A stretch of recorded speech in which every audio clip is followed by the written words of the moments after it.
د اذان محترمو لیدونکو السلام علیکم. شیخ حماسي د افغانستان د ټولو ولسونو همدارنګه طالبانو په زړونو کې ځای لري. هغه د هیواد ګڼ شمېر ځوانان روزلي دي او افغانستان ته یې ستر علمي او دیني خدمت کړی ده. له هغې وروسته چې د شیخ رحیم الله قاتلین ونیول شول، د شیخ حماسي د ترور یوه هڅه هم شنډه شوې ده چې خارجیانو غوښتل د افغانستان ستر علمي هستي شیخ الحدیث مولانا عبدالحمید حماسي په شهادت ورسوي، خو دغه ناځوانه خارجیان د عمل د ارتکاب څخه مخکې نیول شوي دي. لومړی تاسې د هغه کس ویډیو وګورئ چې غوښتل یې پر شیخ حماسي برید وکړي. د ویډیو څخه وروسته د ویډیو په اړه درته څو خبرې لرو. هیله ده د ویډیو تر پایه له موږ سره پاتې شئ. ته خپل ځان راته معرفي کړه. نوم مې سباون ده، دا نوم مې روزګل ده، نیکه نوم مې سلطان جان ده، لغمان ولایت یم. اوسنی استوګنځی مې په کارتیناو کې اتمنای سیاسن کې. تاسو څو نفره غوښتل چې ګروپ جوړ کړئ چې علما شهیدان کړي؟ موږ غوښتل چې 11 نفره یو کړو، خو موږ 4 نفره ول. د دې ګروپ کې کوم کسان تاسو سره ول؟ موږ سره مجتبی او امین الله او صفت بل سمیر را سره و، خو شریک را سره په دې هغه کې نه. د دې ګروپ مشري چا کوله؟ د امین الله. د دې ګروپ مشري چا کوله؟ مشري ما ته ته وایم مشر یم. د دې ګروپ عمومي مشر څوک و؟ اول مرحله کې امین الله او ورپسې او قاري صاحب په عمومي ریاست کې. عمومي ریاست کې وظیفه لري؟ د تاسو اولین مجلس چیرته و؟ کوم ځای کې و؟ زموږ خپل په جومات کې کارتیناو سره کې. څه په نامه ده دا جومات؟ د انبیا علیه السلام. تاسو په دې اولین مجلس کې څو نفر وایي چې د انبیا علیه السلام په جومات کې مو وکړه؟ موږ 4 نفر. کوم؟ امین الله، سباون، سمیر او مجتبی. دوهم مجلس مو چیرته وایي تاسې؟ دویم مجلس زموږ په هغه کې سره کې دوی کارتیناو کې شیر افروشي کې. څوک وایي په دې مجلس کې؟ 3 نفر او زه، امین الله او مجتبی. په اول مجلس کې تاسې څه وویل؟ په اول مجلس کې دا ویل چې موږ به تر کله صبر کوو، زموږ علما به شهیدان کېږي. یعنې تاسو به لاس په کار سئ که څنګه؟ ستاسې اولین ټارګټ څوک و؟ مفتي نصیر احمد چې په بګرامي ولسوالۍ کې اوسېږي، د همغې مربوطه ساحه ده او نقوبه جومات امام. دا د مفتي نصیر احمد باندې ستاسې پلان جوړ کړی، په دې هدف کې څوک د سره و؟ زه وم، صفت الله او یو موټرسایکل و موږ سره. مازدیګر لاړو. اصلحه چې د سره وه؟ هغه سره ګلاک توپنچه وه. ښه. مازدیګر لاړو، تر ماسخوتن همالته بېرته راغلو. بیا کار ونه سو؟ ستاسو یو ټارګټ شیخ صاحب نور الله هم و، دا حقیقت ده؟ نه، شیخ صاحب ګلاک توپنچه وه. ښه. مازدیګر لاړو، تر ماسخوتن همالته بېرته راغلو. بیا کار ونه سو؟ ستاسو یو ټارګټ شیخ صاحب نور الله هم و، دا حقیقت ده؟ نه، شیخ صاحب نور الله زمونږ صوفي عالم دی، زمونږ د طریقې نقشبندي او هغه سره موږ هېڅ مشکل نه لرو او د هغې په هغه کې د لاس نه لرم. دې قضیه کې ته لاس نه لرې؟ د شیخ صاحب حماسي د شهید کولو پلان کې څو نفره ول؟ نومونه یې واخلئ. زه وم، مجتبی وم او صفت. بل؟ زه مجتبی، امین الله، صفت.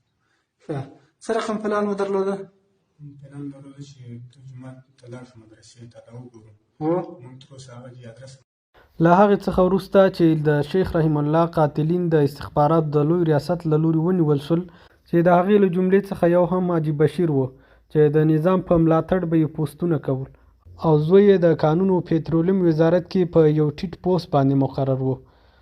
که څه هم په لومړی سر کې دا ادعا شوې وه چې د حاجي بشیر زوی د کانون او پټرولیم وزارت په سکرتریات کې مقرر ده، خو وروسته د معدن وزارت وضاحت ورکړ چې نوموړي شخص ته د وزارت لخوا نه کوم موټر ورکړل شوی و او نه هم په سکرتریات مقرر شوی و، بلکې یوه ټیټه وظیفه یې درلودله چې د استخباراتو عمومي ریاست لخوا یو میاشت وړاندې د ده په اړوند معلومات ورڅخه غوښتل شوي وو او ټول معلومات یې هم ورکړي وو.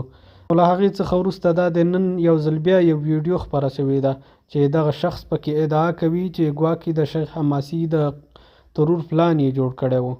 که څه هم دغه ویډیو معیاري نه ښکاري او د ویډیو د اصلیت په اړه تر اوسه هم لا رسمي څرګندونې نه دي راغلي، که څه هم دغه ویډیو ډیره معیاري نه ده خو که چیرې دغه ویډیو رښتیا وي او حقیقت ولري نو دا د هیواد د راتلونکي او ثبات لپاره به ډیر په تمام او زیان تمام شي. دغه شخص چې په دغه ویډیو کې ادعا کړې ده چې د لغمان ولایت اوسیدونکی او ځان د صوفي ډلې لاروی بولي چې غوښتل یې نور علما په شهادت ورسوي. که چیرې دغسې علما په شهادت ورسیږي د دغسې علماو شهادت به د افغانستان اوسني حکومت ته یو نه جبرانېدونکې ضایعه وي چې تر ډیر راتلونکي پورې به دغه تشه بیرته پوره نه کړي.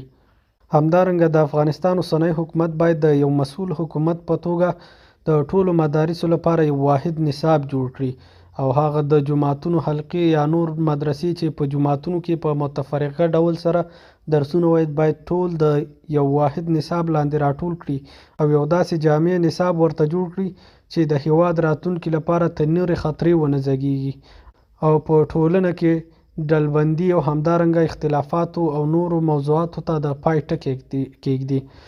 د دغسې یو نصاب برابرول به په ټولنه کې د ناوړه استفادې او همدارنګه په ټولنه کې د غلطو اندونو د خپرېدو مخه ونیسي. څرنګه چې افغانان مسلمانان دي او زیاتره افغانان د تعلیم څخه محروم پاتې دي او تعلیمي سویه یې هم ټیټه ده. د هرې خبرې په اورېدلو او همدارنګه د یو حدیث یا د قرآن کریم د آیات په غلط تفسیر سره ګمراه کېدلی شي او هغه استخباراتي ادارې یا نور هغه کسان چې د ټولنې د تخریب نیت ولري له دغسې معیارونو څخه استفاده کوي ترڅو خلک ګمراه کړي، له حدیث څخه غلط تعویل او همدارنګه د قرآن له آیاتونو څخه هم غلط تعویل ورته وړاندې کړي او په دې توګه په ټولنه کې ستونزې او بدبختۍ رامنځته کړي او هغه ځوانان د دې پر ځای چې په ټولنه کې د امنیت او د افغانستان د آیندې جوړول په غاړه لري ګمراه کړي او په یو داسې لار یې روان کړي چې د ټولنې پر ضد ودرېږي. په جوماتونو کې هغه متفرقه حلقې چې هر استاد ورته د خپلې خوښې کتاب تدریسوي یا هر ډول یې خوښه وي هماغسې تفسیر ورته کوي باید د پوهنې وزارت تر چتر لاندې په یو داسې نظام باندې بدل شي چې د ټولو لپاره یو واحد نصاب وټاکل شي چې د هیواد ځوانان له بېلارۍ څخه وژغورل شي. همدارنګه هغه جګړې چې په هیواد کې د صوفي او سلفي یا په نورو نومونو رامنځته کېږي له منځه به ولاړې شي. همدارنګه له دې څخه بغیر دلته یو بل مشکل هم جوړ ده چې هغه شخصیت پرستی ده. دلته د منهج په ځای شخصیت ته ډیر اعتبار ورکول کېږي. که چیرې دغسې یو نصاب جوړیږي نو له دې سره به شخصیت پرستی هم له منځه لاړ شي او په منهجیت راتللو سره به دغه ډول مشکلات له منځه ولاړ شي. دا د شیخ رحیم الله قاتلین ونیول شو خو هغوی شیخ رحیم الله له موږ څخه واخیسته. همدارنګه دغه ډول ویډیوګانې په صف کې دننه اختلاف رامنځته کوي چې د دغه اختلاف او بې باورۍ په نتیجه کې نظام ته ډیر ستر زیانونه او تاوانونه پیښیدلی شي. که څه هم د دغه ویډیو اصلیت تر اوسه نه ده څرګند شوی او لا هم په رسمي ډول په دې اړه سپیناوی نه ده ورکول شوی خو په ټولنیزو رسنیو کې دغه ویډیو په ډیر شد و مد خپریږي چې د شیخ حماسي قاتلین نیول شوي دي. لدا چې د نظام مشران دغه مشکل درک کړي ترڅو په راتلونکي کې د سترو خطراتو مخه ونیول شي. شیخ حماسي هغه څوک ده چې زرګونه طالبان یې روزلي دي او هیواد ته یې ستر دیني خدمت کړی ده. همدارنګه له دې څخه پرته چې هغه د مجاهدینو او طالبانو ستر حامی و زیاتره هغه کسان چې د جمهوریت په دوره کې په جمهوري نظام کې هم موجود وو د شیخ حماسي ته یې په یو دیني مرجع په توګه کتل. شیخ حماسي له طالبانو څخه بغیر د نورو افغانانو په زړونو کې هم ځای لري چې د داسې شخصیتونو بایلل د هیواد د راتلونکي نسل د ګمراهۍ او بېلارۍ سبب کیږي. قرار ته مې هېڅ نه پرېږدي یادونه د ملګرو قرار ته مې هېڅ نه پرېږدي یادونه د ملګرو